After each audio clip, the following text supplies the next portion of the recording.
For God's sake, stay home. Stay home, Malaysians. A friend of mine has been just sharing this letter from Italy, my country. I want to read it to you, and you listen to it and decide. Italy is asking the world to listen and react before it's too late. A letter from Italy, peace for all. We live in Italy, Milan. I'm going to share with you and explain to you how is life here in Milan during these difficult days, and how do I think you should learn from the mistakes and their consequences that we lived here. We are currently in quarantine. We don't take it to the street. The police are in constant motion and going around arresting anyone outside his home. Everything is closed. Businesses, malls, stores, cinemas, all streets are without any movement. Feeling like being at the end of the world.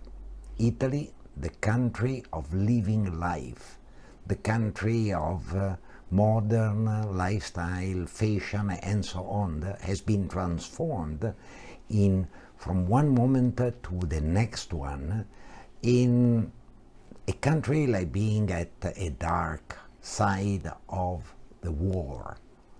It is a fact that I never thought I would ever live. People are very confused, sad, anxious, and helpless, and often do not understand how this reality was imposed on them, and when this whole thing a nightmare will end. The big mistake that the writer of this letter is saying, the big mistake was that at the start of the first hit, people just simply continued to live their life as usual, and took to the street for work, entertainment, and feeling like a vacation period. So gatherings with friends and banquets around and just going around in groups. Everyone was deadly wrong. And so are we. This morning I was out to buy some groceries. I open and close bracket. And I found a giant, completely crowded, half of the people without mask, plenty of families with children. Do not do that. For God's sake, stay home. I beg you, the writer continues, I beg you, be careful. This is neither a laugh or a joke. Protect your loved ones, your parents, and your grandparents. The disease is deadly dangerous for the elderly one. More than 200 people are dying in Italy every day, not because medicine in Milan is not good. Italy is actually one of the best countries in the world in terms of healthcare, but rather because there are no places for everyone. Doctors in the hospital, besides dying, need also to choose who can live and who can die, and who has to die. This is only because of the silliness of the citizens at the very beginning of all this nightmare, who decided to continue their lives as usual, as nobody business, regardless of the new situation. We are in a pandemic. Stay home, for God's sake. Please learn from the big mistakes, dramatic mistake, where we are a small country that could end up with a huge tragedy. Listen well now. Don't go out into crowded places. Try not to eat in public places. Stay longer at home during this time. No need to go out and jog. No need to go out and take a walk. Coronavirus, COVID-19 virus, have a lifespan of almost 3 hours. It's long, it's not short. Get complementary, if possible, and preventive treatment, and learn from others' people's mistakes. We recommend that you take a lot of vitamin C to boost your immune system. help our doctors and nurses in preventing the spread of epidemic. There have been plenty of images of nurses and doctors around in Facebook and in all the social media saying, help us to help you by staying home. Stay home, for God's sake. In Italy, today, the entire country is fully insulated, meaning 60 million people are in quarantine. This would have been prevented if people had heard the instruction and followed the instruction since day one, since the beginning. Take care of yourself and the life of others. This is a must. There is no prayer, there is no shopping, there is no just taking a breath outside. No, don't do that. Stay home and stay safe and stay healthy. All right? This thing will soon finish if we act properly. And opportunities will be again there for everyone to gain back what has been lost. All right? Please be wise. Thank you.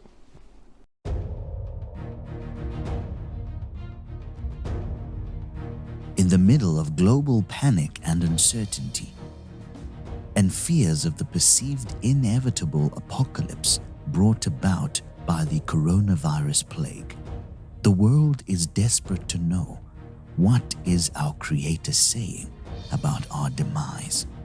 Has God spoken? Is God speaking? Will God speak?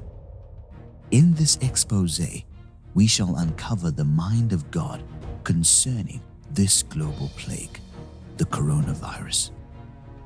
It did not come as a surprise.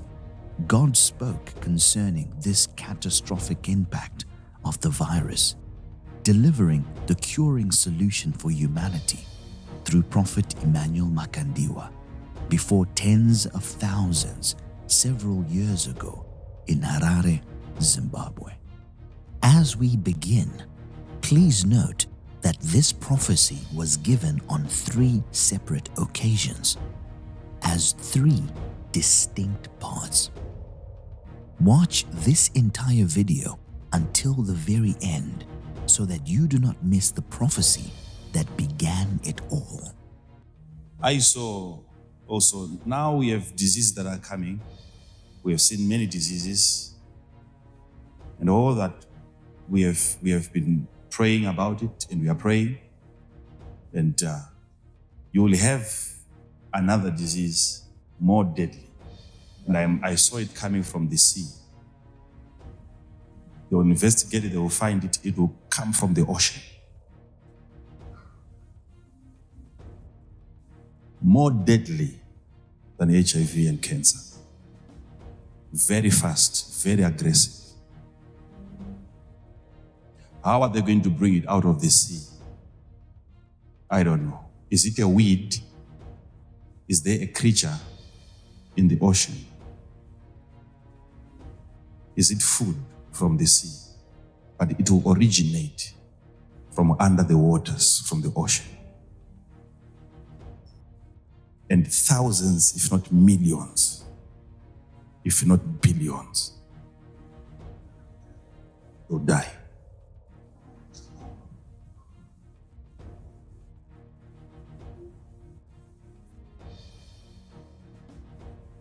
Okay, so don't say it wasn't public.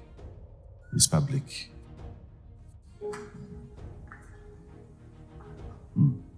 But we need to keep on praying because they can prevent it, they can slow it down, but they can't cure. It's a problem. I'm concerned. That's why the Holy Spirit gives me all this information. I'm concerned. I want people to live. I want people to be happy.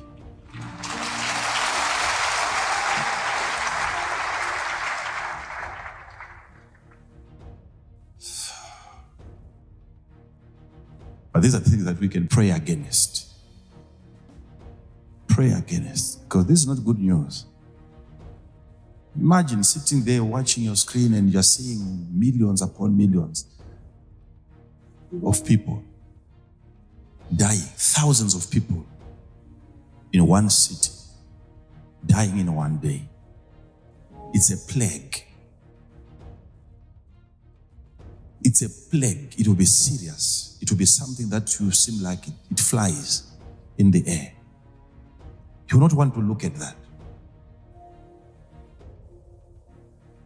You will not want.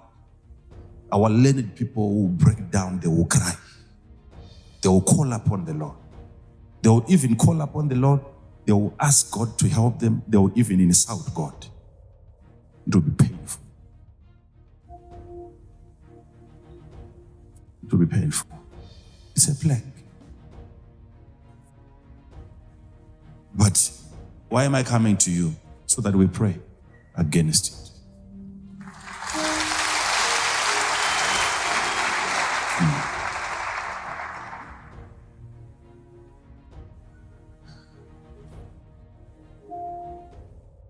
So, God preserves. God gives life. You have just watched part 1. Here comes part 2. This Sunday church service was a day never to be forgotten.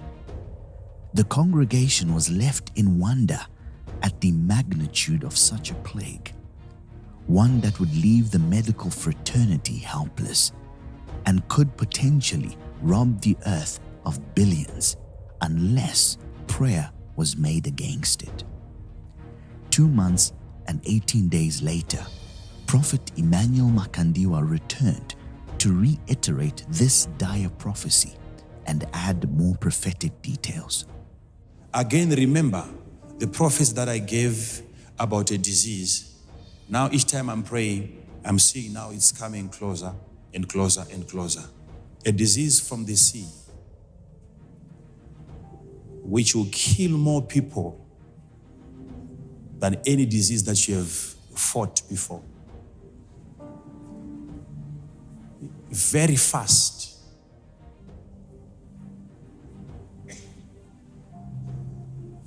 And I saw people falling like leaves and dying.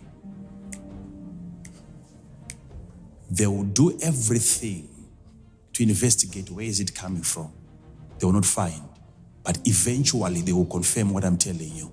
Something will bring that disease from the ocean to the land of the living. It's a plague that only God can stop.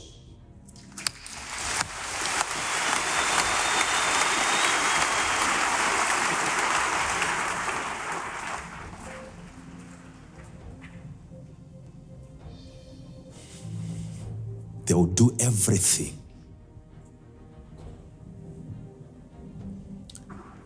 But God shall give power to his people.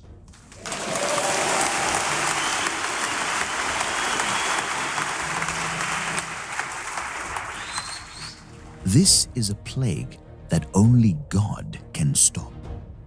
And God will give power to his people in the midst of global upheaval. Now that you have watched part 1 and part 2, these parts were given after the prophecy that is coming up next. Neither of these was the first prophecy concerning the coronavirus. Continue watching to witness Prophet Emmanuel Makandiwa's astounding apprehension of the prophetic. But before we do, here is the fulfillment of the preceding prophecies. 2 years, 10 months, and 24 days later. Barricaded and guarded by police with masks, Chinese authorities have traced a new deadly virus back to this seafood market in the city of Wuhan. They say a new strain of coronavirus originated here has struck dozens of people and put an entire region on edge. A newly identified coronavirus that emerged in the city of Wuhan in central China is now known to be transmissible between people. The Chinese President Xi Jinping says his country is waging a serious fight against the demon coronavirus outbreak. I saw it coming from the sea. A new deadly virus back to this seafood market. The virus was first identified at a market in the city of Wuhan last month, which was selling seafood. Is it food from the sea? Seafood. A local seafood. The source of the coronavirus is. It's the wildlife and seafood market. Very fast, very aggressive. The virus is starting to spread faster. And this new coronavirus, I guess, definitely this looks like it spread fast. Very fast, very aggressive. 这个传的比那个快，那个没那么多，上次没那么多人。那次我们也不担心，那次我们老出去玩，这次没敢出去玩，因为这次因为那个传得太厉害了，虽然死人没有上去。Well, we certainly know that there are a lot of people who are infected without symptoms. There have been anecdotal cases. You will have another disease more deadly. The death toll surpasses the SARS outbreak that killed 774 people worldwide. The infection rate for this outbreak is much higher. The death toll is larger than the SARS epidemic in 2002 and 2003. Makeshift hospitals are one of the defining images of this epidemic. But this is the original in Beijing, built in 7 days to fight the SARS outbreak in 2003. Now they are rebuilding it to fight a new virus. One that has killed more people in China alone than SARS did worldwide. Back here in the U.S., the coronavirus outbreak has led to the first federal quarantine in decades. It wasn't just a lack of news, it was a cover-up, as authorities hid the scale of the epidemic. SARS, short for severe acute respiratory syndrome, killed 774 people in 8 months. This time, things are different. You will have another disease more deadly. This was already ambitious, to build a 1,000-bed hospital from scratch in less than a week. But authorities have decided it will not be enough. A second, bigger hospital has been commissioned. It will be something that will seem like it flies in the air. Making a big U-turn on its previous announcement that there was no evidence to suggest aerosol transmission was possible, Chinese health authorities admitted for the first time on Wednesday that COVID-19 can spread through the air. China's National Health Commission admitted that the novel coronavirus can be transmitted through aerosols. It appears the virus could be aerosolized. And thousands, if not millions, if not billions, will die. Look at China's own actions. They have quarantined 60 million people. 60 million, more than the entire population of our West Coast. The coronavirus could infect 60% of the global population. 60%, that's an awfully big number. It's 2/3 of the world population. And this is according to Hong Kong's leading public health epidemiologist. This is Professor Gabriel Leung, the man who played a crucial role during the SARS outbreak. He has now sounded an alarm. He says the cases so far may just be the tip of the iceberg. The worst is yet to come. He says when China's massive lockdowns have not worked, what good will these mobility restrictions do in other countries? According to him, instead of containing the virus, the world will have to work to mitigate its effects. And the effects, I can tell you, are deadly. They can prevent it, they can slow it down, but they can't cure. Right now, we really don't have a cure for the coronavirus that's circulating that everybody is talking about. So unfortunately, there's no specific known treatment for coronavirus. They can't cure. We really don't have a cure for the coronavirus. Therefore, I have been personally directing and deploying the epidemic prevention and containment work this time. They can prevent it. Prevention. Our learned people will break down, they will cry. Taiwan's health minister made headlines when he broke down in tears Tuesday night over the coronavirus outbreak.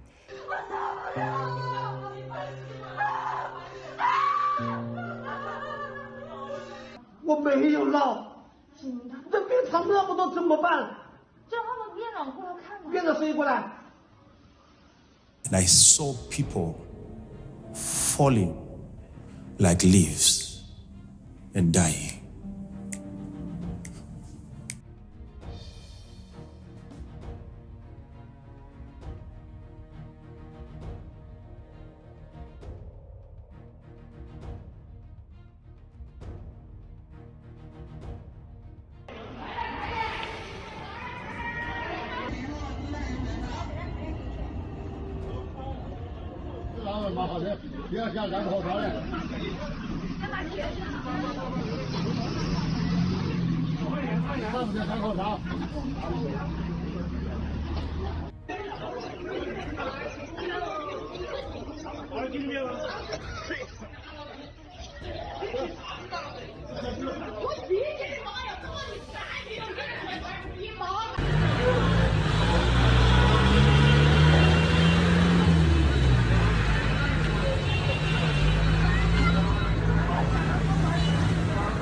It's a plague.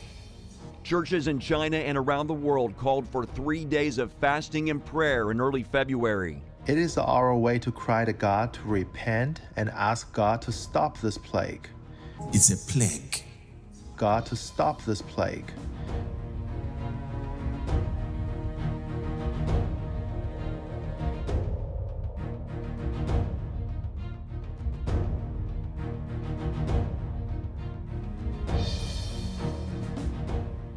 Here is what some world leaders had to say. We are working with the Chinese government and working closely together on the coronavirus outbreak in China. My administration will take all necessary steps to safeguard our citizens from this threat. The Chinese government attaches great importance because the purpose of the government is to put the lives and health of the people at the top of all priorities. If you listen carefully, you will notice that the Prophet said we have diseases that are coming, meaning it is not one. We need to keep praying because more diseases and plagues are out there. Now we have diseases that are coming. The Prophet was very clear concerning the location from which the disease would come from. And it is not on any land, but it's. I saw it coming from the sea. Seafood. From the sea. Seafood. From the sea. Oh, seafood. From the sea. And seafood. From the sea. And listen again. But it will originate from under the waters, from the ocean. And last night, there was a headline, Mondo. Yes, sir. About a Chinese man in the United States, and he was doing an interview. Yes, absolutely. This is the billionaire whistleblower is what they're calling him. He was having an interview with the former White House chief strategist, Steve Bannon. And the information that this whistleblower brought to the table shocked probably every media outlet right now, is going viral. The information, he said this, he believes, I quote, 1.5 million people are confirmed with the coronavirus in China. But this is the shocking part. He believes over 50,000 bodies are being cremated right now, 24 hours a day, 7 days a week. This is unheard of. Usually a crematory is run, for the whole week, maybe 4 or 5 hours a week. Well, this one right now in Wuhan is running 24 hours a day, 7 days a week. And he's saying this: China, the media, the people are not telling us the truth of the real numbers of what he predicts and he believes of the people that are dying, not the people that are being quarantined. The deaths that were not being reported, he believes is probably in the millions already. We're not being told. Just last night to this morning, there are 15,000 new infection cases, as well as 250 new deaths that have already taken place within 24 hours. And now, here's what they're saying. If they don't get a hold of it soon, 60% of the world will come down with this disease.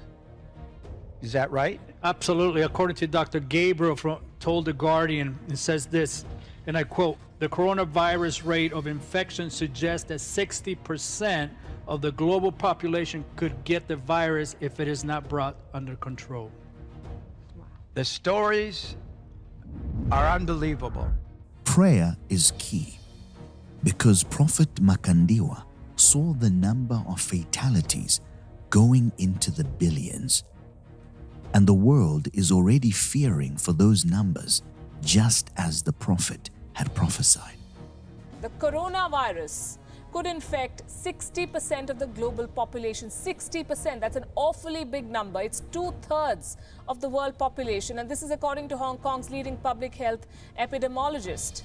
If they don't get a hold of it soon, 60% of the world will come down with this disease. And thousands, if not millions, if not billions, will die. 60% of the world population is more than 4 billion people. If we don't pray, according to the instruction the Prophet gave, we will indeed reach these billions. One may think this is where it all began, but let us go back almost 5 years ago, from the first confirmed case of the coronavirus to the 11th of January 2015. This was where it all began. On this day, Prophet Emmanuel Makandiwa gave a prophecy about the China explosion. This prophecy is already available online. This is the shorter version of the original prophecy. Let us listen closely to what the Prophet said about the explosion and ultimately the coronavirus. We need really to pray. Tinofanira kuti tinamate. China there.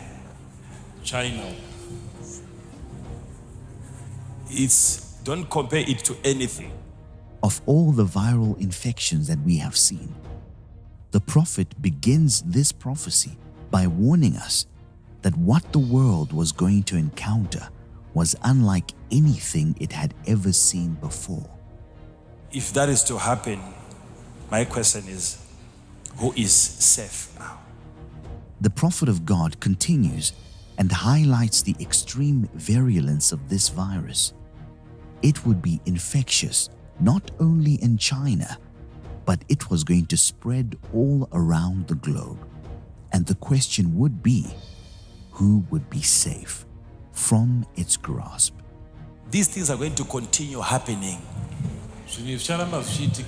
over and over again. These global infections that would be incomparable would happen over and over again. This coronavirus would not be the last of its kind. But we need to pray, because this time there is a place somewhere where these guys are working on like a nuclear. The Prophet clearly prophetically points out that this time, by using the phrase "this time," he was bringing out the profound prophetic insight that there are going to be many other times that these attacks will happen over and over again. But at this specific juncture, what would begin was the explosion. He then prophetically uncovers a conspiracy of the involvement of research laboratories when he said, like a nuclear. This additionally parabolically indicates the extensive destructive nature of the coronavirus. The way it is going to work, we need to pray. It's not all going to be about an explosion, contamination of the atmosphere. Now the Prophet of God was about to reveal the inner workings of this deadly virus. He begins by declaring that indeed the explosion will take place. But this prophecy was not only about the explosion, but the contamination of the atmosphere. In the China explosion, the first contamination of the atmosphere indeed occurred, but this contamination did not cause deadly harm. So then, which deadly contamination had the Prophet seen spiritually? Which of the two contaminations was of the grim magnitude prophetically seen by the Prophet? It was a demonic atmospheric contamination. which would result in the contamination of the atmosphere by the coronavirus. It is really catastrophic. It's chaotic. The virus has turned medical systems upside down. International travel bans have been issued to many countries affected by this plague. Numerous international fixtures have been postponed. The global markets have been destabilized, and the loss of value is well into the trillions. Innumerable deaths have occurred in several countries, and entire cities have been shut down and placed on quarantine. The World Health Organization has issued an urgent warning and declared the coronavirus a pandemic. The Prophet placed emphasis with a terrifying level of vehemence. This truly is a catastrophic and chaotic unfolding of events on a global scale. It will take you time and days to gather the bodies together. On a daily basis, several hundreds of new infections are being reported worldwide, and people are dying in unquantifiable numbers in every continent on Earth. In China alone, the number of deaths have been said to be well over 500,000 people, and still counting. The deaths that were not being reported, he believes is probably in the millions already. Whatever you see happening far away, it's not going to end there. Now, some individuals may think that this prophecy was all about the explosion. But listen to this prophetic utterance once more. Whatever you see happening far away, it's not going to end there. It's a demonic spirit that has gone on rampage. The demon coronavirus outbreak. At this point, now you can clearly see that the man of God has crossed geographical lines. It is no longer the explosion incident in China. An explosion in China cannot affect the Zimbabweans gathered in the church venue where this prophecy was delivered. If that is the case, what then was the prophet referring to? This statement is the key that shows that the prophet was not just prophesying about the explosion. He was encouraging the locals to pray against this viral plague that would migrate through the atmosphere and affect even those in Zimbabwe. Zimbabwe is geographically located far away from China. But the prophet was warning the congregation that what they saw happening there would not end there. The movement of this virus from China to the rest of the world would be the work of a violent, destructive, demonic spirit. This demonic spirit on rampage would be the cause of the contamination of the atmosphere. And in the November 2016 prophecy, the prophet further clarified that indeed this plague would seem to fly in the air. The coronavirus would be transmitted via the atmosphere. It will be something that will seem like it flies in the air. COVID-19 can spread through the air. Coronavirus can be transmitted through aerosols. The virus could be aerosolized. It will stop at nothing save at prayer. Only prayer can save us now. If you listen closely, you will hear these words echoing through when he prophesied concerning this virus in November 2016 and February 2017. Man's efforts would be futile. This virus will only stop at prayer. Only prayer can save us.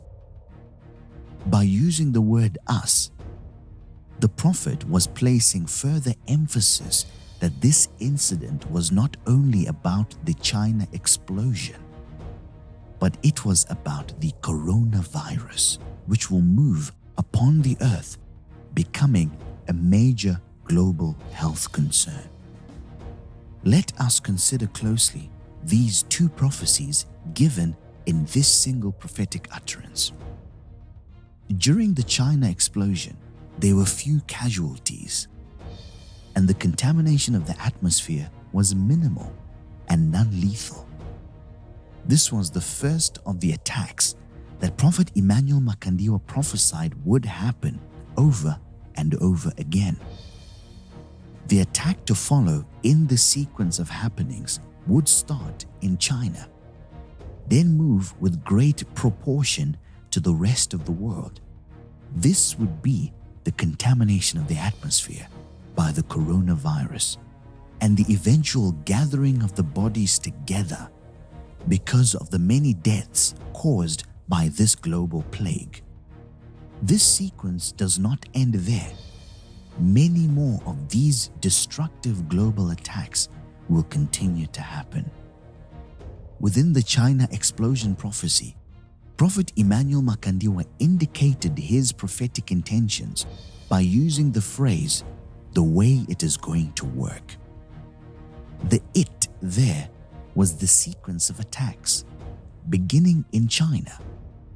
He then went further to reveal the incident that would prophetically begin this sequence of attacks, the Tianjin port explosion, which happened then in 2015. The second attack to follow in this sequence is the coronavirus, which is prevalent now. Investigations are still ongoing. To date, they are failing to diagnose this virus. Some are saying it was made from a laboratory in China. Others are saying it is from the sea. Notice that both areas are covered by the Prophet when he said something like a nuclear. Could this be biological warfare, or could it be something from the sea? The coronavirus has struck the fear of God into a large majority of people worldwide, with questions like how deadly is it, will we ever find a cure, how do I make sure I stay safe, and so on. This virus has the world on edge. And of course, there are questions as to how the virus started in the first place. Some sources claim it started with a bat soup of sorts. Others claim it started in a market where live animals were sold as delicacies. And the most wild claim includes that the virus was created in a lab. It's a plague that only God can stop.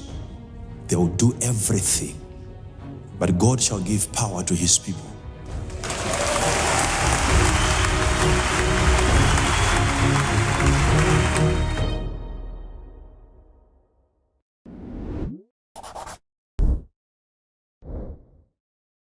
الحمد لله يجيب المضطر إذا دعاه ويغيث الملهوف إذا ناداه ويكشف السوء ويفرج الكربات.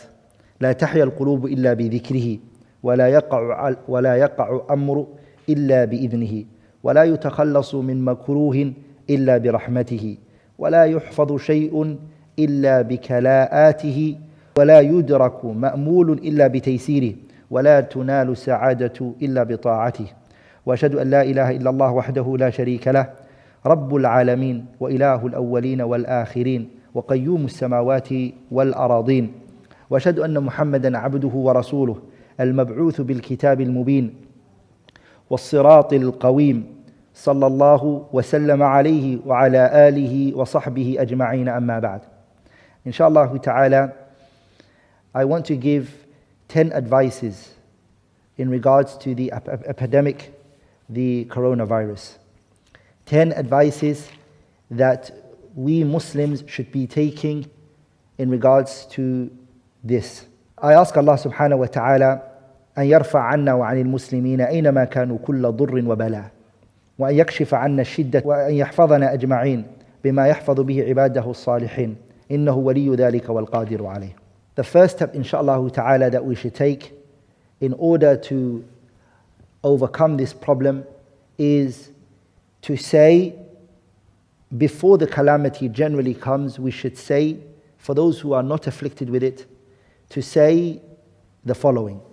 Uthman ibn Affan radiyallahu ta'ala anhu, he said, I heard the Prophet sallallahu alayhi wa sallam say, Man qala, anyone who says, بسم الله الذي لا يضر مع اسمه شيء في الأرض ولا في السماء وهو السميع العليم. Anyone who says this 3 times, 3 مرات, لم يصبه فجأة بلاء حتى يصبح. ومن قالها حين يصبح 3 مرات لم تصبه فجأة بلاء حتى يمسي. The Prophet said, anyone who says this, بسم الله لا يضر مع اسمه شيء في الأرض ولا في السماء وهو السميع العليم, 3 times.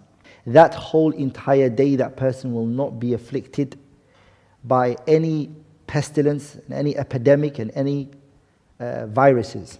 And anyone who says it in the morning, he will not be afflicted in the evening, and anyone who says it in the evening, he will not be afflicted in the morning.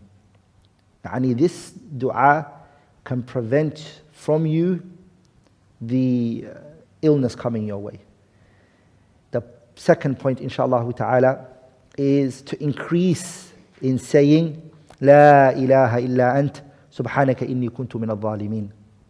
Allah says in the Quran, وَذَا النُّونِ إِذْ ذَهَبَ مُغَاضِبًا فَظَنَّ أَن لَّن نَّقْدِرَ عَلَيْهِ فنادى في الظلمات أن لا إله إلا أنت سبحانك إني كنت من الظالمين فاستجبنا له ونجيناه من الغم وكذلك ننجي المؤمنين. Nabiullah Yunus ibn Matta, he said the following dua, which is لا إله إلا أنت سبحانك إني كنت من الظالمين. And when he said that, Allah subhanahu wa ta'ala, he said, فَاسْتَجَبْنَا لَهُ, we accepted it from him. وَنَجَّيْنَاهُ, and we saved him from مِنَ الْغَمِّ, the distress. And Allah then says, وَكَذَلِكَ نُنْجِي الْمُؤْمِنِينَ, and we do that for the believers. Ibn Kathir, he said in the tafsir of this ayah, he says, وَكَذَلِكَ نُنْجِي الْمُؤْمِنِينَ, it means, أي إِذَا كَانُوا فِي الشَّدَائِدِ, if they are in hardship. وَدَعُونَا مُنِيبِينَ إِلَيْنَا, and they call on to us, running to us. وَلَا سِيَّمَا إِذَا دَعَوْا بِهَذَا الدُّعَاءِ فِي حَالِ الْبَلَاءِ, especially if they call unto Allah by making this dua at the times of hardship. وَكَذَلِكَ نُنْجِي الْمُؤْمِنِينَ, Allah tabarak wa ta'ala will save you from the problems. ولذلك the hadith Al-Imam Ahmad and Tirmidhi narrated is that the Prophet said, دعوة ذي النون إذ دعا بها وهو في بطن الحوت لا إله إلا أنت سبحانك إني كنت من الظالمين لم يدع بها رجل في شيء قط إلا استجاب الله له. The Prophet said that the dua of the Nun, يعني Yunus ibn Matta, was when he was in the stomach of the Hut, the whale, was that he said لا إله إلا أنت سبحانك إني كنت من الظالمين. And the Prophet said لم يدع بها رجل, there is not a man or a woman who makes this by saying لا إله إلا أنت سبحانك إني كنت من الظالمين إلا استجاب الله له, except Allah will accept, Allah will give you what you asked for. Al-Allamat ibn al-Qayyim, he said something, because this word لا إله إلا أنت shows a statement. Ibn al-Qayyim in his Kitab al-Fawaid, he said, فما دفعت شدائد الدنيا بمثل التوحيد. The calamities of this world and the hardship of this world, there is no greater way to repel it and push it away except through التوحيد.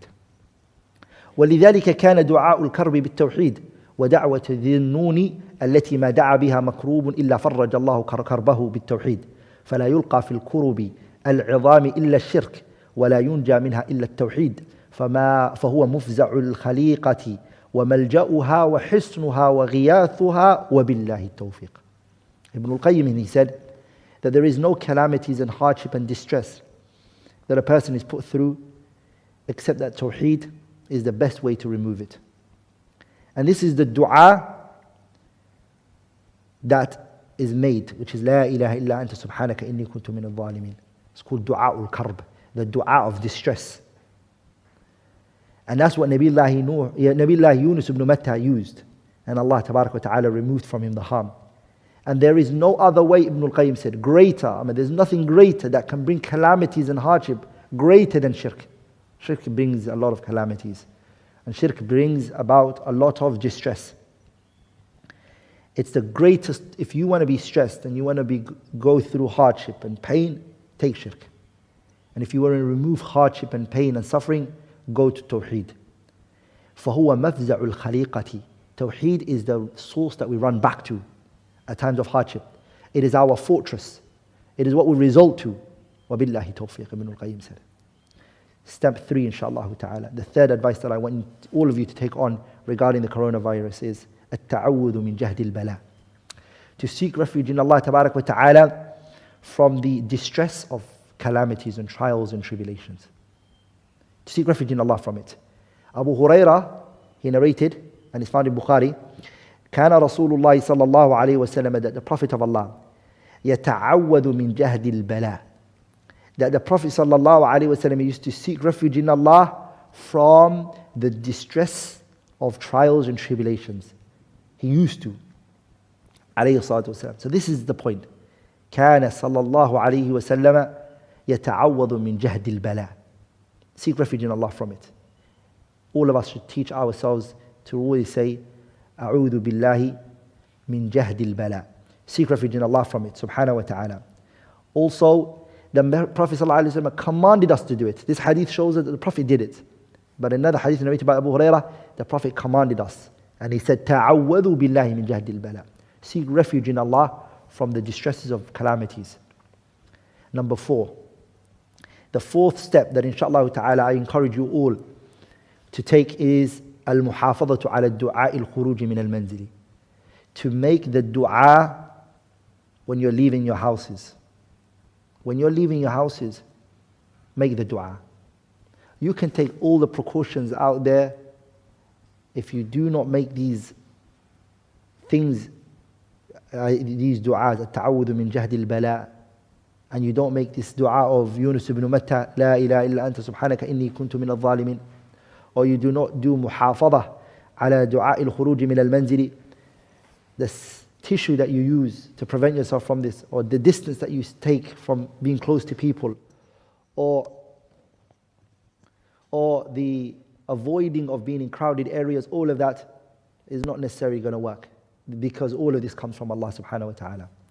Anas ibn Malik, he narrated, and the Nabi sallallahu alayhi wa sallam قال, that the Prophet said, إذا خرج الرجل من بيتي, if a man leaves his house, فقال, and he says, بسم الله توكلت على الله, in Allah, in the name of Allah, on Him alone do I rely on. لا حول ولا قوة إلا بالله. There is no strength, there is no ability except through Allah tabarak wa ta'ala. The person, the minute he makes that dua, which is the dua when you leave your house, it will be said to him straight away, يُقَالُ حِينَئِذٍ, straight away it will be said to the person, هُدِيتَ, you are guided, وَكُفِيتَ, and you are sufficed, وَوُقِيتَ, and you are prevented and protected. Then the narration mentions, فَتَتَنَحَّى لَهُ الشَّيَاطِينُ, the shayateen will move away from that person. The shayateen will leave that person's surroundings. They will avoid him. You see? And they will say, the shaitan will say to the other shaitan, he will say, كَيْفَ لَكَ بِرَجُلٍ, how can we harm a man that was said to him, قَدْ هُدِيتَ وَكُفِيَ وَوُقِيَ, a man who has been sufficed and guided and protected. How can we harm him?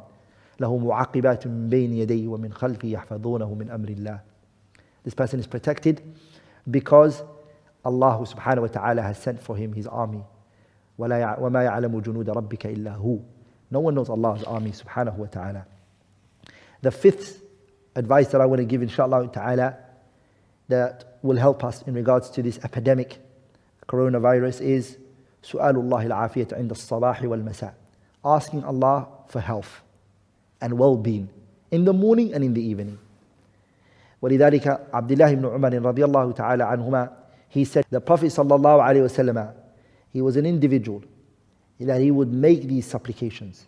اللهم إني أسألك العافية في الدنيا والآخرة. اللهم إني أسألك العفو والعافية في ديني ودنياي وأهلي ومالي. اللهم استر عوراتي وآمن روعاتي. اللهم احفظني من بين يدي ومن خلفي وعن يميني وعن شمالي ومن فوقي وأعوذ بعظمتك أن أغتال من تحتي. The Prophet will make this dua, and Imam Ahmad and others narrated it. Allahumma, O Allah, Allahumma inni as'aluka al-afiyata. O Allah, I ask you for well-being, health, in this dunya and in the akhirah. Allahumma inni as'aluka al-afwa wal-afiyata fi dini wa dunyaya. O Allah, I ask for forgiveness, and I also ask for health in my religion and in my worldly affairs. وأهلي and in my family, ومالي and in my wealth. This is the dua that the Prophet will make. Allahumma astur awrati, oh Allah, conceal my shortcomings and my faults. وآمن روعاتي, and bring peace to my mind. Allahumma ahfadni min bayni yadayya, oh Allah, protect me from in the front, protect me from the front. ومن خلفي, and protect me from the back. وعن يميني, protect me from my right. وعن شمالي, and protect me from my left. ومن فوقي, protect me from the high above. وأعوذ بعظمتك أن أغتال من تحتي. And in you, Allah, I seek refuge in you that I get harmed from beneath. This is the dua that the Prophet ﷺ used to make. Su'alullah al-afiyah. Asking Allah Tabarak wa Ta'ala for health and well-being. عند الصباح والمساء.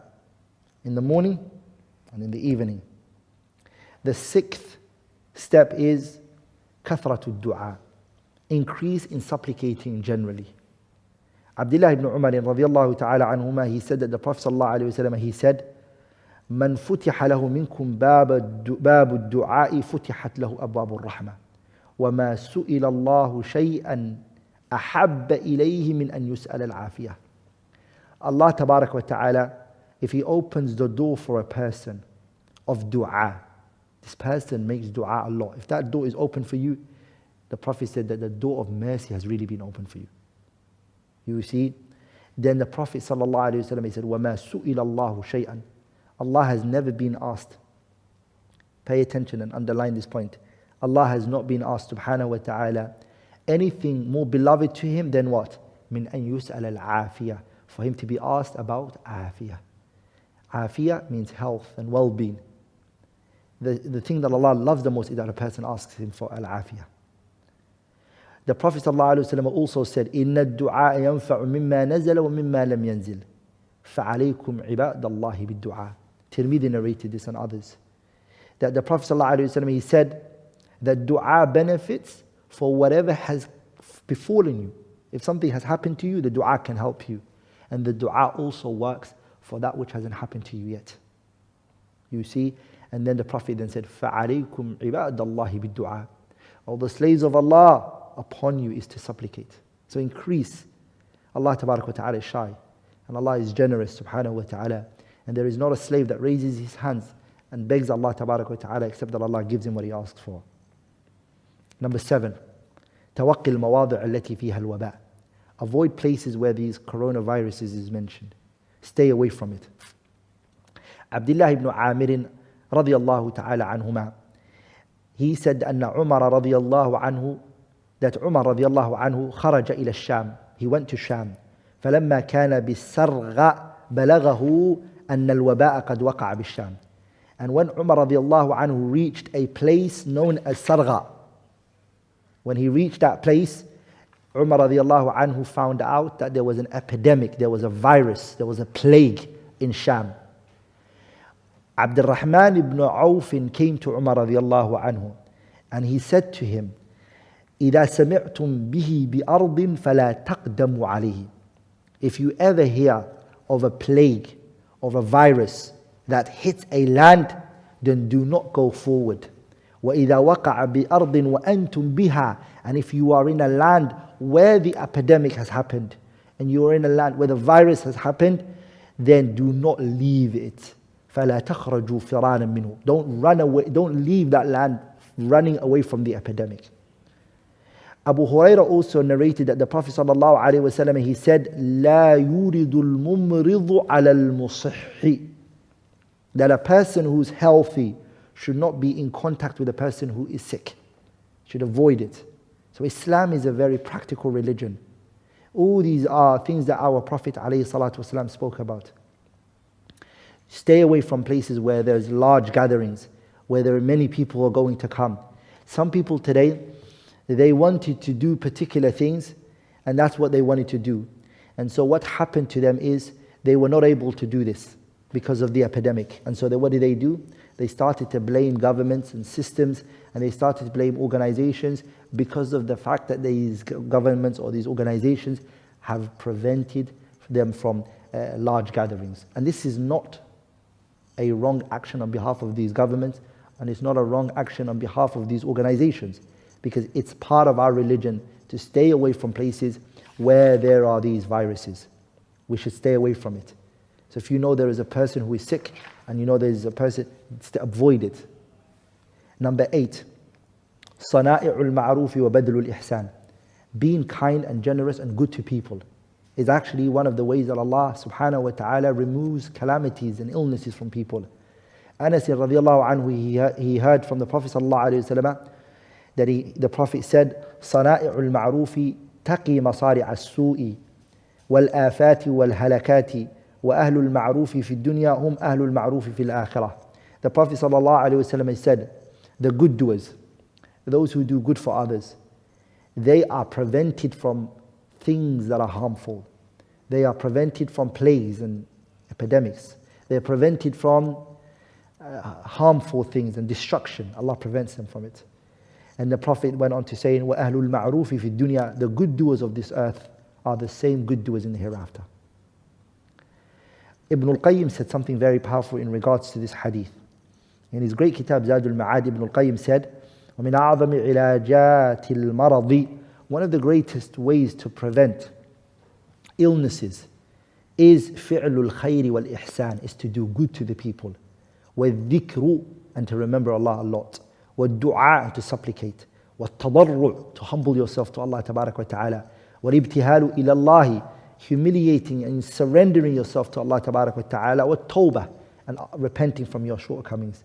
And then he said, وَلِهَذِهِ الْأُمُورُ تَأْثِيرٌ فِي دَفْعِ الْعِلَلِ, these things, they have the ability to remove hardship with the permission of Allah. وَحُصُولِ الشِّفَاء, and to bring about cure. أَعْظَمُ مِنَ الْأَدْوِيَةِ الطَّبِيعِيَّةِ, and these things have a greater effect than the medicine that a person takes. So فِعْلُ الْخَيْرِ وَالْإِحْسَانِ, doing good to others, the dhikr of Allah tabarak wa ta'ala, supplicating, humbling and humiliating yourself to Allah tabarak wa ta'ala, also repenting to Allah tabarak wa ta'ala. Ibn al-Qayyim saying this has a greater effect and it can bring a quicker result and an effective result and bring about more cure than any medication that can ever be brought. ولكن بحسب استعداد النفس وقبولها وعقيدتها في ذلك ونفعه. And then Ibn al-Qayyim, he went on to saying that this concept of doing good for others and remembering Allah and dua and humbling yourself for Allah and repenting to Him, all of these will only work in accordance to the person's aqeedah. It will work in accordance to the person's aqeedah and the person's nafs. What type of person are you? You see, a person can take a seed and he can plant it into the earth and he can water it. But if that earth doesn't accept it, it doesn't work. It's not that the seed is not working, and it's not because the water isn't working. It's because this earth is not accepting of it. So all of this, your nafs has to be accepting of it. And also, you also have to have the right aqeedah intact.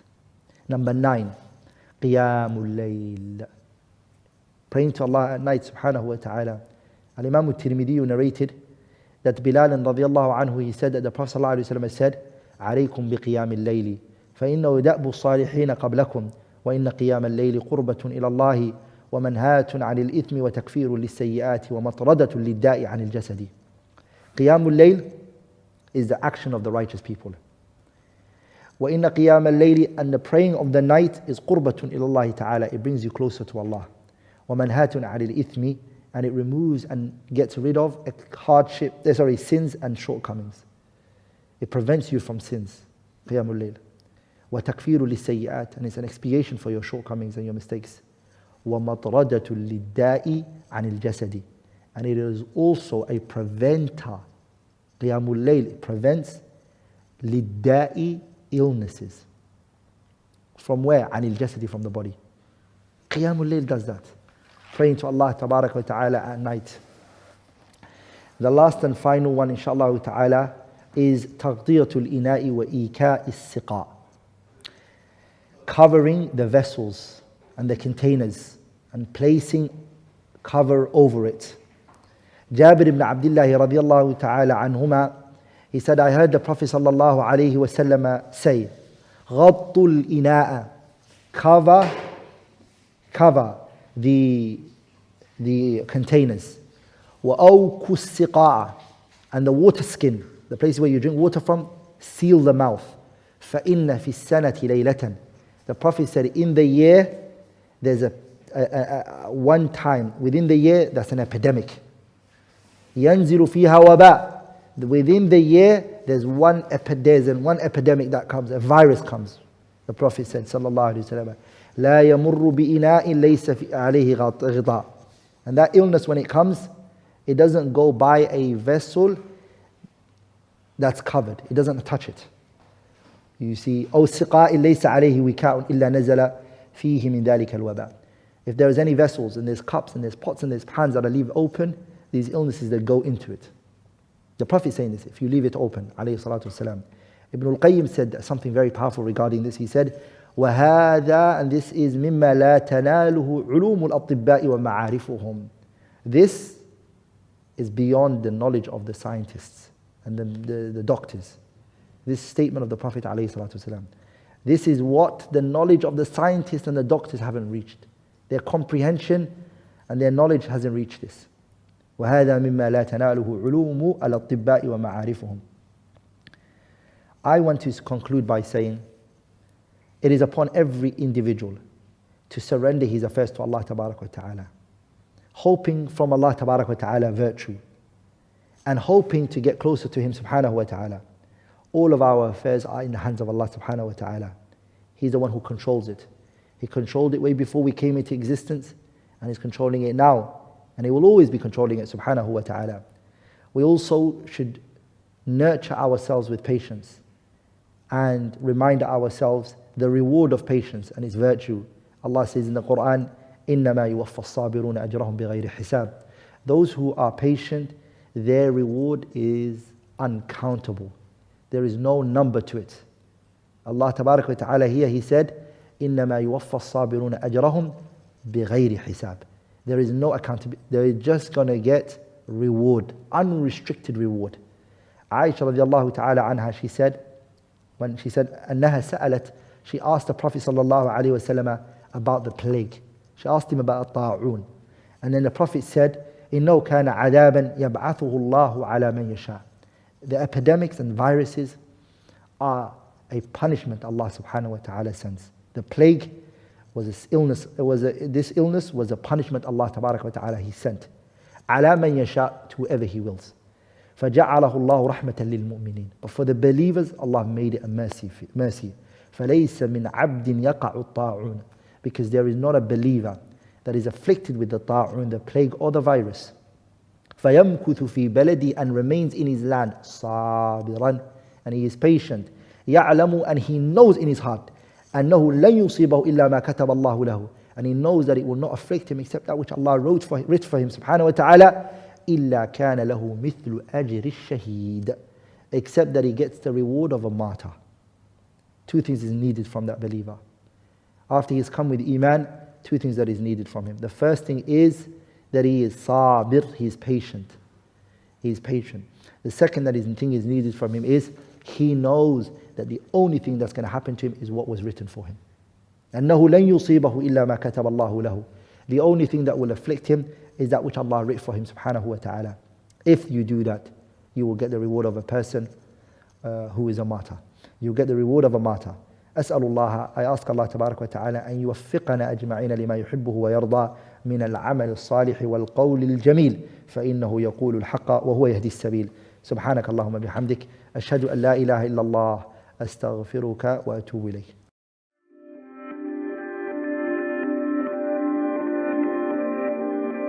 So this is a slightly different kind of film where we're going to be sense-making the coronavirus outbreak.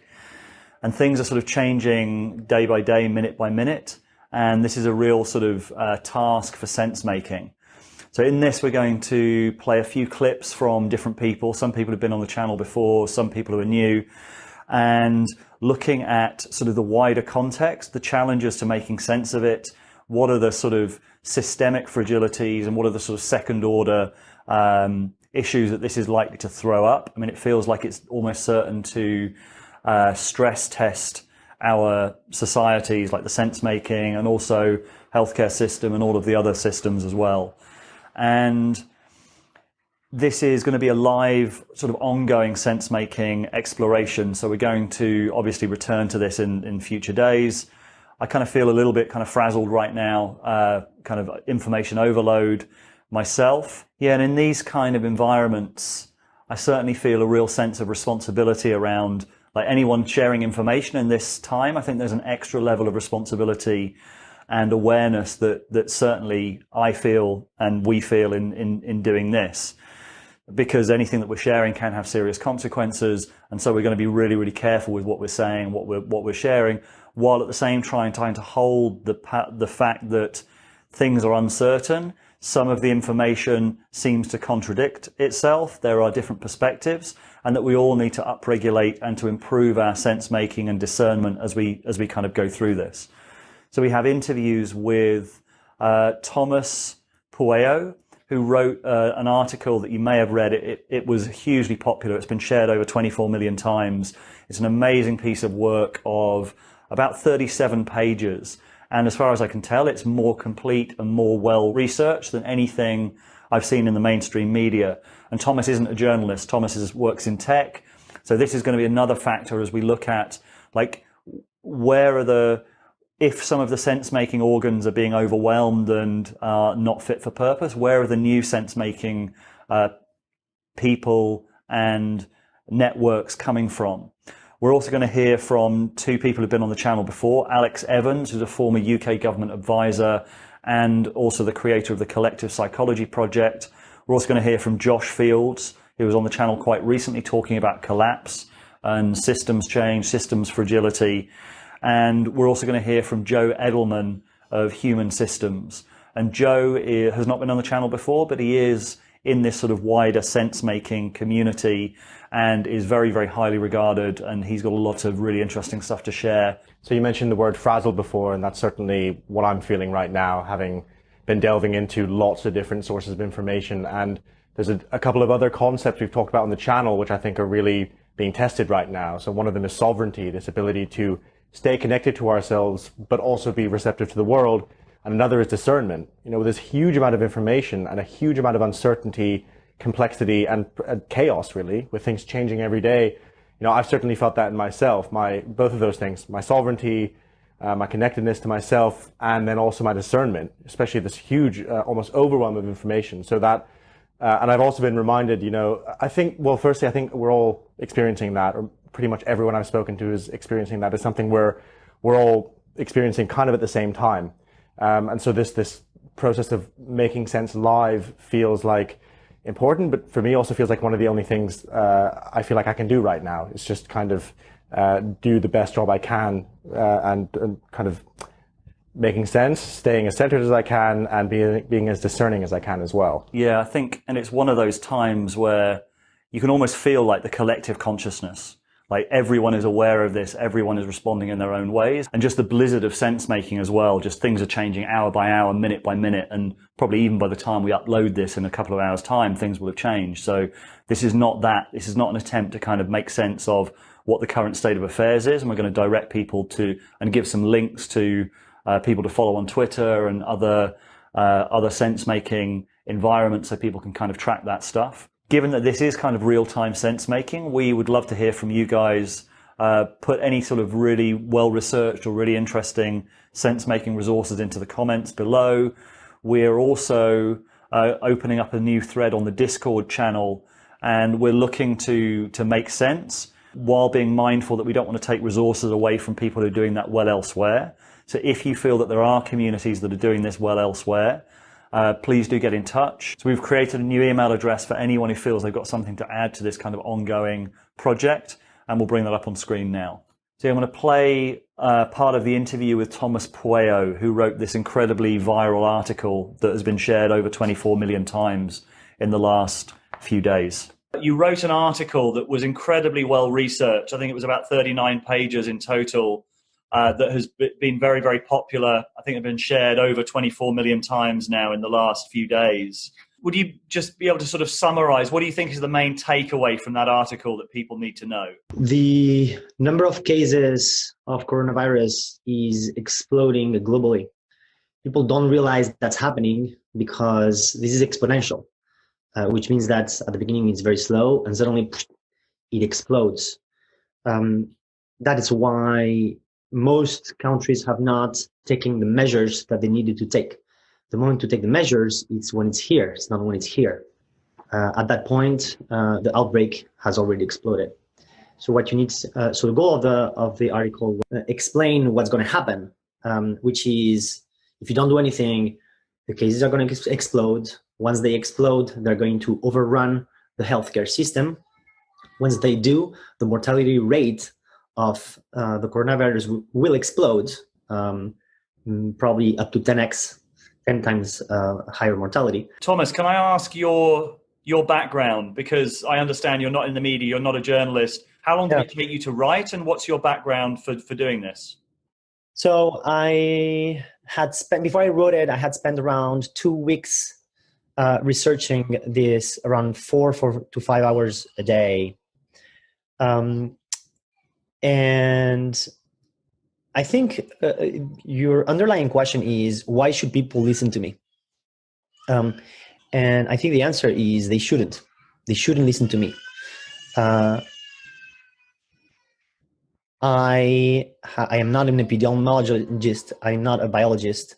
What I've done is gather all the research from all of these different places and put it in one place so that people can understand it.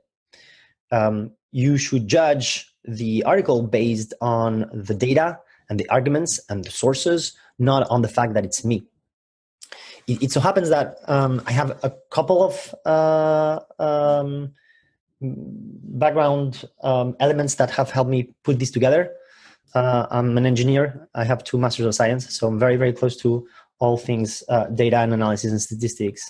I worked as a consultant where I had to get into companies and understand them within 2 to 3 weeks. So I have experience going deep into understanding a problem very, very quickly. I also created some viral applications that exploded to up to 20 million users.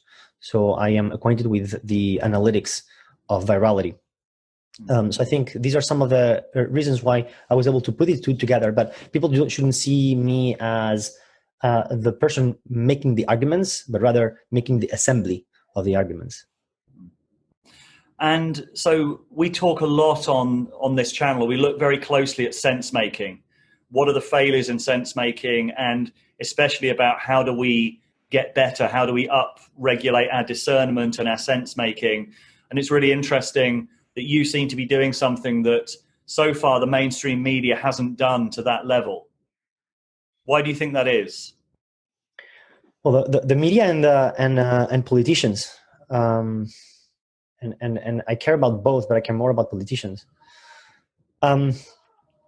I think one of the key mental frameworks that most people lack is exponential growth.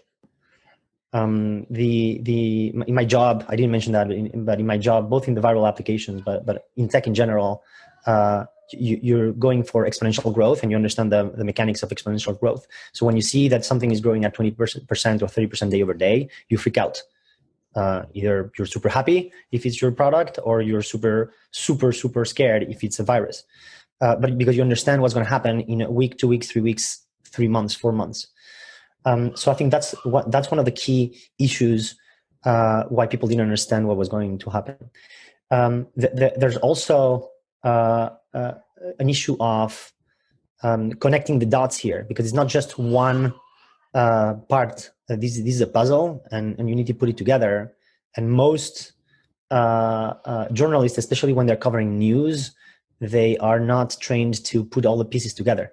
We're seeing a lot of systemic fragilities in various different areas, and one of them is the ability to make sense of the crisis. And I think one of the things that's required is for people to improve their discernment, to step up, and potentially alternatives to some of the failing systems are emerging. And I would put you in that bracket as someone who seems to be making sense of the outbreak better than most, if not all, in the mainstream media. Sense that people are having to step up? Here, we are in a perfect example of new information coming to society. It reminds me of, for example, what happened with Brexit or the Trump election in 2016, where it took everybody aback. Nobody knew how to interpret that situation, right? And so suddenly there's this new information in the system, and the system just doesn't know how to cope with it. And so it tries to digest it. So the question becomes, when you have this doesn't happen frequently, by the way, but when it happens, what is the best process to process this information as quickly as possible? And I would say what is happening today is the right way to do it. Yeah, this film is not to concentrate on sort of the logistics of the virus, like the transmission rates or the ways of protecting ourselves and all of that. That's really available elsewhere. I'd highly recommend the Joe Rogan podcast and the Sam Harris podcast recently with experts in the field. And it's really interesting to see how these long-form podcasts do feel like they're coming into their own when there's a very complex situation. I would just add to that as well, as you're talking about it, what strikes me is that another thing that the traditional news outlets struggle to do is cooperate in the same way that people are cooperating online, where it's decentralized, it's not a competition, it's about people finding and sharing the best information, and that builds on itself in a very decentralized way, as opposed to we've got the scoop and we better hold on to this. Completely different model. So we're going to play a very short clip now from the Sam Harris podcast with Amish Adelja from the Johns Hopkins University. It's still an enormous number of people dead from this virus. Yeah, I think it is going to be more than people will imagine, but will it be cataclysmic? I don't think that's the case. The highest flu death rate we have, I think, outside of a pandemic is 80,000 in 2017 to 2018. Right. So this is a magnitude higher than that. And I do think it's going to be disruptive and bad. But I think that what I'm worried about is that people's actions and reactions and panic will actually make things worse and really lead to this kind of cascading effect where hospitals can't operate, where there is widespread social chaos going on. And that's what really worries me more than the virus itself. Yeah, so that clip really leads into what most of the rest of this is going to be about, which is the second order consequences, the systemic fragility, and how this might play out. I'm going to start with the way that different countries are responding to this. In particular, the UK seems to be taking, and again, this is changing kind of hour by hour. Like the UK has changed position quite significantly, even in the last couple of days, even today. But the UK had decided on a very different path to many other countries. So Italy went into lockdown.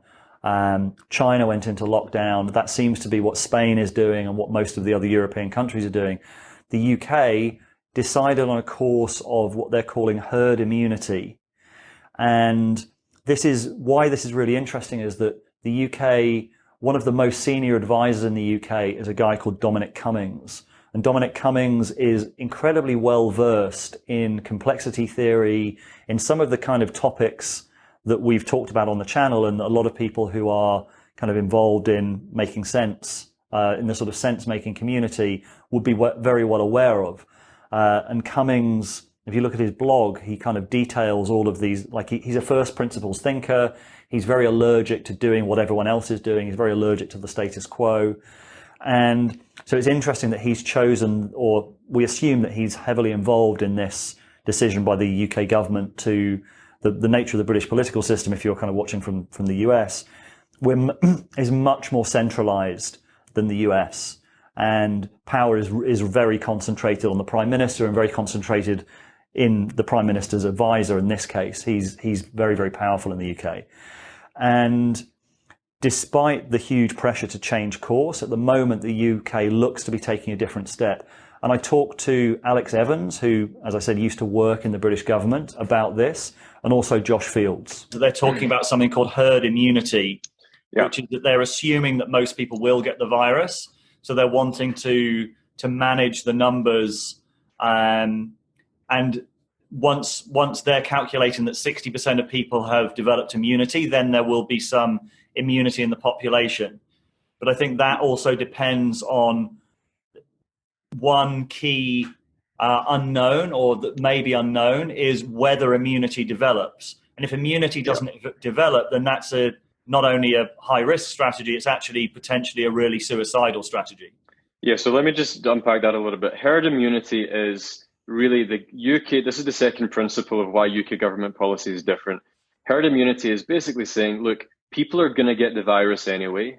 We should let people get said virus, but ensure that it is mainly low risk groups, low risk categories who end up getting the virus. And what will this do? Well, the hypothesis is they get the virus, they recover from the virus, and in so doing, they actually build immunity to the virus, and so they don't become future carriers of said virus. Now, why might this be a wise strategy? Because in other words, it's basically saying, let's give more of the population this infection, right? Why might this be wise? I think part of the thinking behind it is if you go to China or Italy and people are in quarantine, these people aren't actually building immunity, right? Because they're not, a lot of them are not actually picking up the virus. It's just it's a precautious measure to stop the spread. Now, if the virus is doubling in size every 4 days, in terms of the number of people it's affecting, that quarantine is an excellent way to stop that spread, but it doesn't do much for future immunity. And so I think part of the rationale behind this is if you give low-risk groups more of the infection, we build the immunity over time, and so we won't need interventions like quarantine 6, 12 months in the future. In China and Italy, what happens if everybody starts to come out in the streets again, and then suddenly there's another outbreak of the virus? They have to go back to the quarantine. Whereas if our population could become more resistant, that could be hypothetically a good thing. Now, this is a high risk, high reward strategy, because what it basically confers is, or suggests is, we can actually build herd immunity, right? I think that's problematic for two reasons. The first, there's absolutely fuck all evidence that we can. There's an implicit assumption from virologists that this is what tends to happen. Which, by the way, I'd really like to see open sourced. We're basing our surrender to herd immunity on models we don't understand or have not seen. But the second is the presupposition that we can actually build immunity really suggests or hopes that our immune systems are strong enough to do that. But our modern world with toxins and pollution and the shit we eat suggests that immune systems aren't quite now what they once were.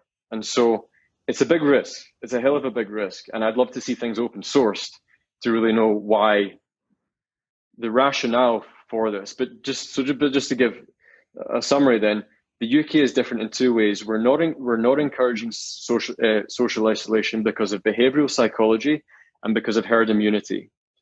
Both of those things rely on two major assumptions. One is capacity to predict and the capacity to build immunity.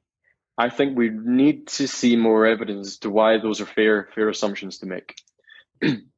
Yeah, and it's interesting. There was a letter today, or a series of letters to the Times from very senior medical people making exactly those points, that we need to see the models. We need to understand why the government is taking these decisions.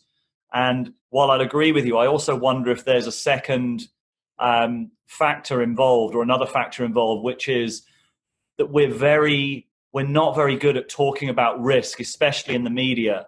The media is generally very good at to sell papers at sort of overstating risks. So I think the reason that they haven't done this so far is that once you start having a really honest conversation about the UK's strategy, the next question that will come back from journalists is, so are you saying that you're basically encouraging people to get the virus? Are you saying that you are going to willfully allow people to die because of this virus? And the answer to those is going to be yes, because that is the strategy that the UK has chosen. But that's not a strategy that can be reported well in the media. You can see the headlines now. Government says people must die.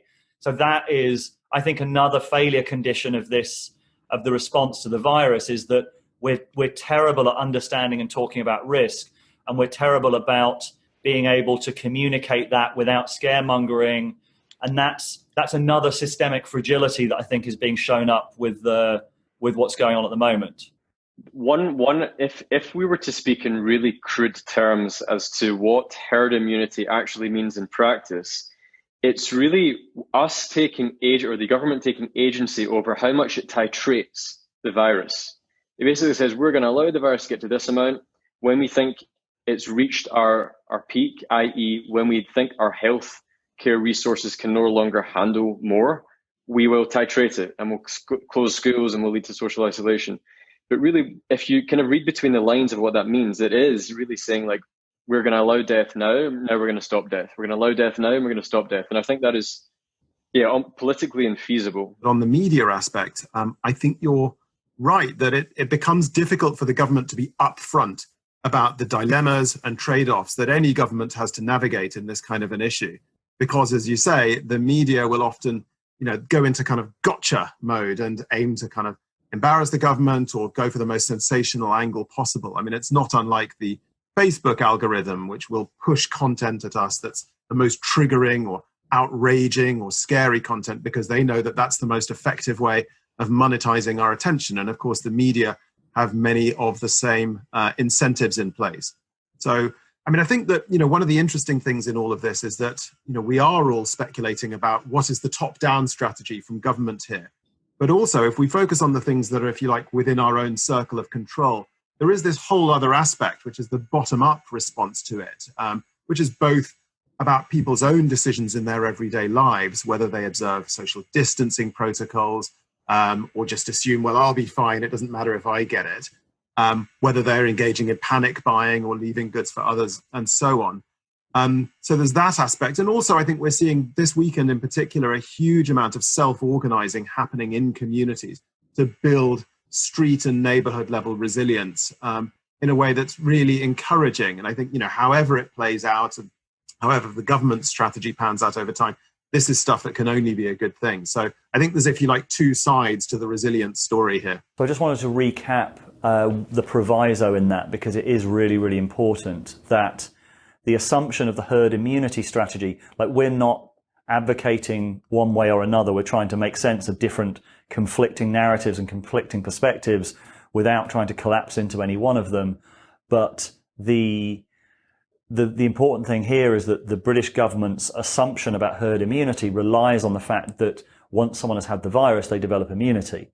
And that is an assumption. And if that's not the case, then what the UK is thinking of doing becomes infinitely more dangerous. In fact, very, very dangerous. So I just want to kind of put a flag in that. That's something we need to watch out for, and sort of more information onto whether that's the case.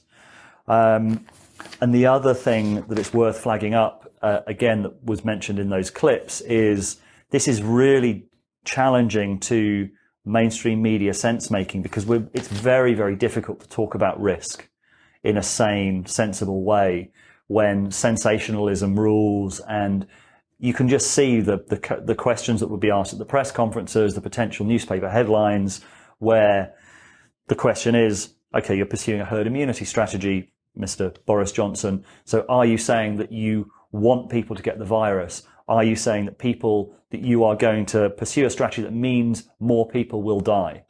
And then you end up with potentially newspaper headlines that say government kills the elderly or something like that, because we can't talk about systemic risk. We can't talk about the balance of risks sensibly in a sensationalist media environment.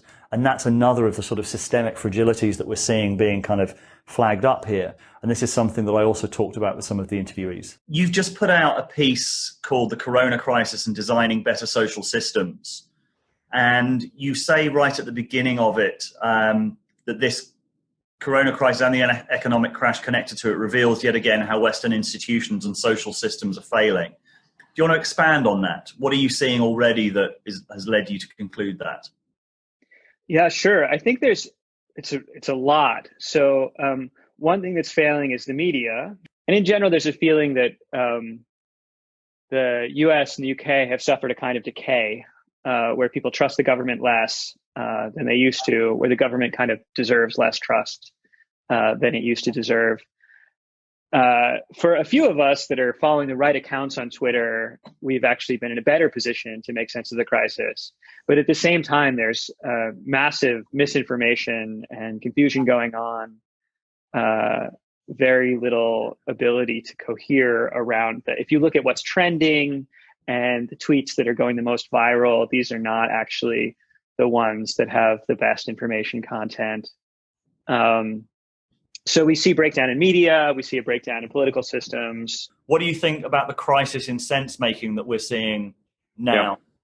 So I've been writing about this for a couple of years, been thinking about it a hell of a lot. And when we think about sense making, think about it in two ways. The first is the information that is coming into our environment, from our environment, and also our capacity to discern that information from that environment. And so if we look at the first one, this exponential increase in misinformation, disinformation, and fake news means that as sense-making organisms, we're struggling to actually know what information we can actually trust, okay?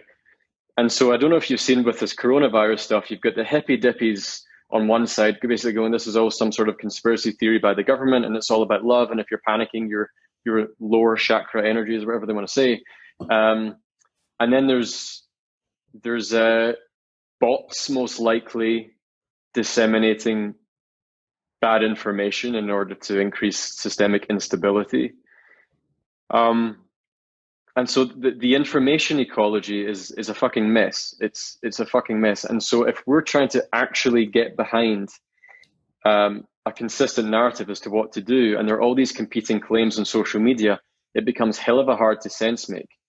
I think part of that is linked to we've lost trust in our institutions. We've lost trust in our epistemological authorities.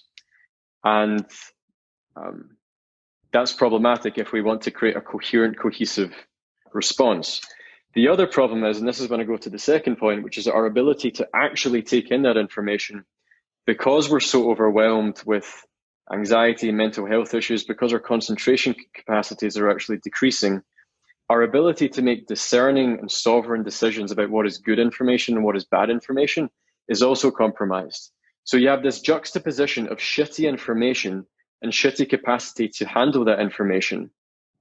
In the presence of exponential complexity, it's highly problematic. And I think part of the issue with that, man, yes, there's an epistemological crisis because we're not trusting.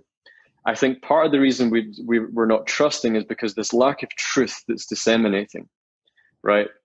But why? How did we get to a position of a lack of truth in the first place?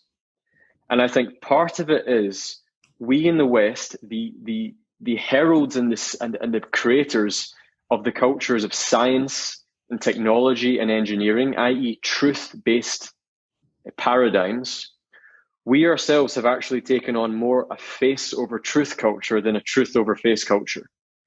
And so this, we've normalized deceit in our culture. But because it's so normalized, people don't think it's actually a problem. You add exponential technology to that cultural adaptation of deceit over truth. Can you explain that cultural adaptation a little bit more, just what you mean by that face over truth?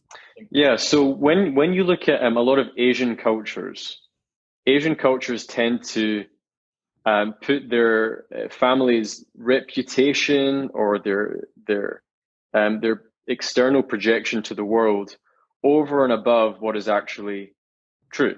So a lot of people have summarized this as Western culture is more of a guilt-based culture and Eastern culture is more of a shame-based culture, in that social shame or what people think of you is the primary driver of behavior in the East. Yeah. In the West, it's like individual conscience and your own,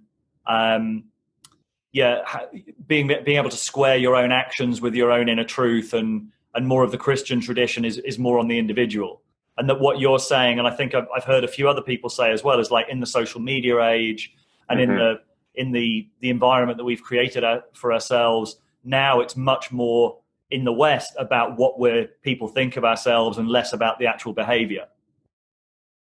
Yeah, I think the point that I'm trying to make here is that we've created the cultural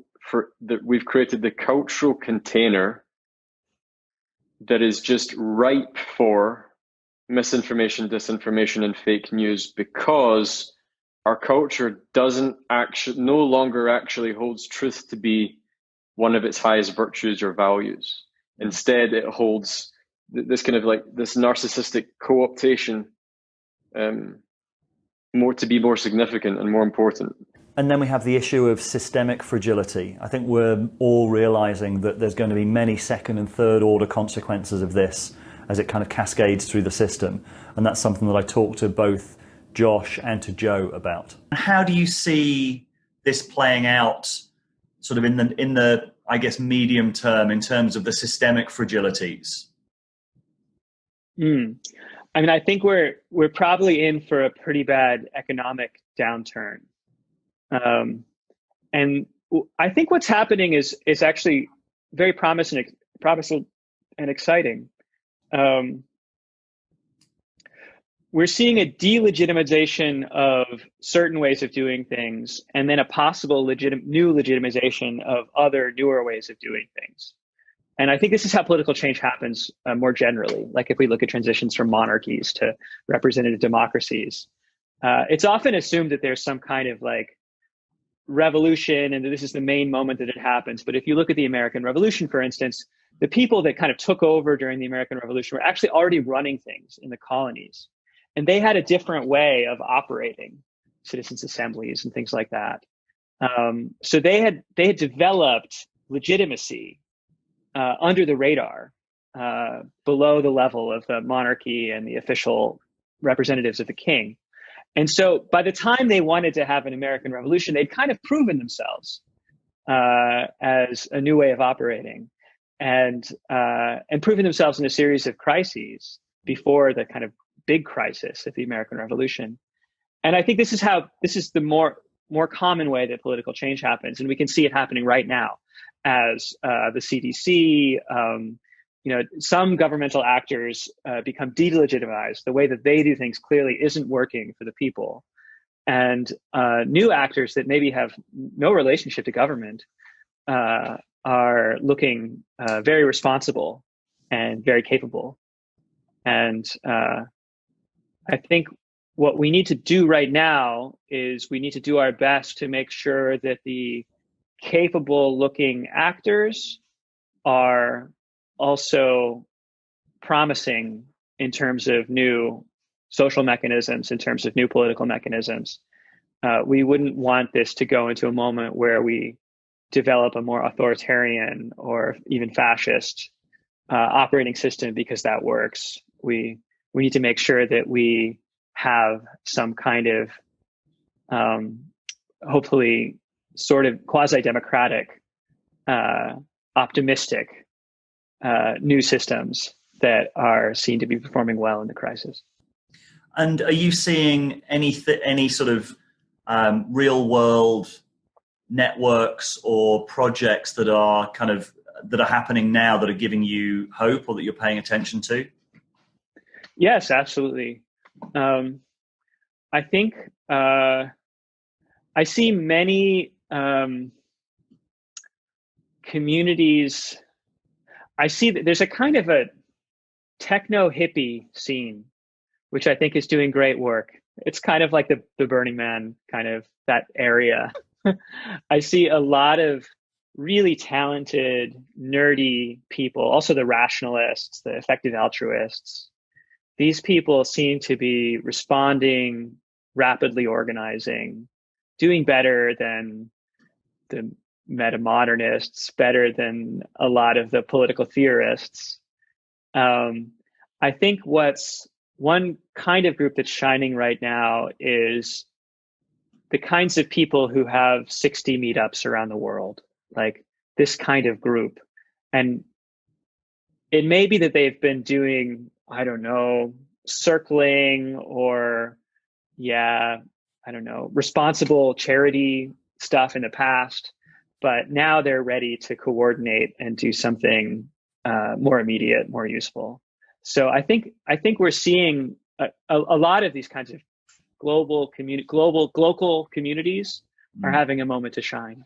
I think we all have a sense that there's going to be huge unintended consequences coming out of this that we're not really aware of yet. I was with a family member yesterday who is in recovery from alcoholism, and I was just thinking, this person has quite a lot of social events that they're going to, they're involved in, going to recovery meetings. if those sort of things shut down, like these unintended consequences, I know that this person will relapse, for example. Then we've got people who and we know, for example, that we're such social creatures that we actually need human connection. Like social isolation is an actual torture. Sorry, individual isolation in, what do they call it in jail? Not social isolation. Solitary confinement. So we know that solitary confinement in jail is actually a torture, because we are the kind of creatures that need to meet, to connect, to align our stories, and if we don't do that, we tend to atrophy. So are you worried about what that might mean sort of longer term or medium term? Yeah, I think you're absolutely right. The data shows that loneliness is actually as bad for life expectancy as smoking 15 or 20 cigarettes a day. And I think, as you say, this is going to be one of the consequences, if you like, of the coronavirus outbreak. And I think one of the particularly cruel twists of this is that the people, some of the most vulnerable people to coronavirus, like elderly people, who are the ones who will really need to stay home, are often communities among whom loneliness is spiking in the first place. And so you have this added twist that, they won't be able to see the grandchildren, but also they won't be able to have the kind of, day-to-day so-called weak ties contact with people like, someone at the GP surgery, someone at the post office, someone in the supermarket, those sort of little day-to-day interactions that make you feel at least connected in your community. So the emotional toll of all of this is going to be really hard. You're going to have lots of people either sick or just isolating for their own protection and feeling bored, lonely, anxious. And then as the epidemic moves on, there will also be grief to contend with, because, we'll start to see deaths. And I think the question of what sort of support mechanisms we can get in place while obviously observing social distancing protocols, the really important one. One of the really encouraging things that is happening this weekend is that I'm seeing lots and lots of things on Twitter where people are going out into their own communities, just, now before the tsunami hits, to reach out and just get their neighbors' contact details. And for example, just set up a street level WhatsApp group, which can be, on the one hand, a way for people to kind of check in and stay up with news and share content and just sort of feel connected. But also that's going to be a way of coordinating community self-help, so that if there's people that, need prescriptions or supermarket shops picking up, or maybe they need cooking for, or their dog's walking, that sort of stuff can self-organize and just emerge very quickly. But it is important that, the bandwidth, the kind of the social network connections are in place on WhatsApp or on a Facebook group or whatever it may be, before things get really difficult. So that's a great concrete thing that all of us can get on with this weekend. So I really want to emphasize that this is live sense making. A lot of this is provisional, could change sort of in the next hour, even by the time maybe we put this out. And we want to ramp up our ability to kind of make sense and relay accurate information as best as possible. So do put kind of useful links, useful information in the comments below.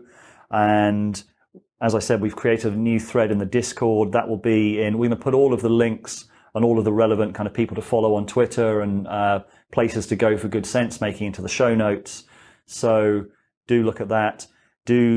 If you are someone who's been following this, you have high discernment, high sovereignty, and you think that you can contribute, we'd love to hear from you at this email address here.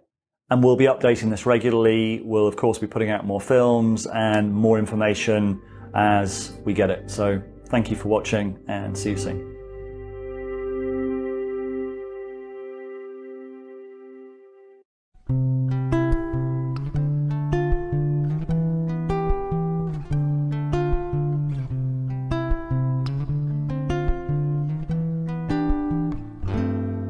A place in your heart, and I know that it is love, and this place could much rather than tomorrow. And if you really try, you'll find there's no need to cry. In this place you'll feel there's no what, no sorrow. There are ways to get there if you care enough for the living. Make a little space, make a better place.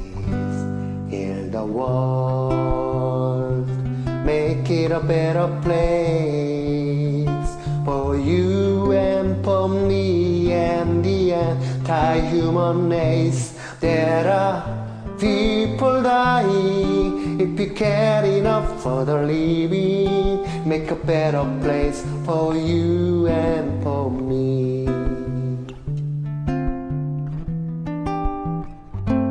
If you want to know why, there's a love that cannot lie. Love is strong, it only cares for joyful giving. If we try, we shall see. In this place we cannot feel. Feel death, we stop existing and start living. Then it feels that always love enough for what's growing. Make a better world, make a better world. Heal the world, make it a better place for you and for me and the anti-human race. There are people dying. If you care enough for the living, make a better place for you and for me. There are people dying. If you care enough for the living, make a better place for you and for me.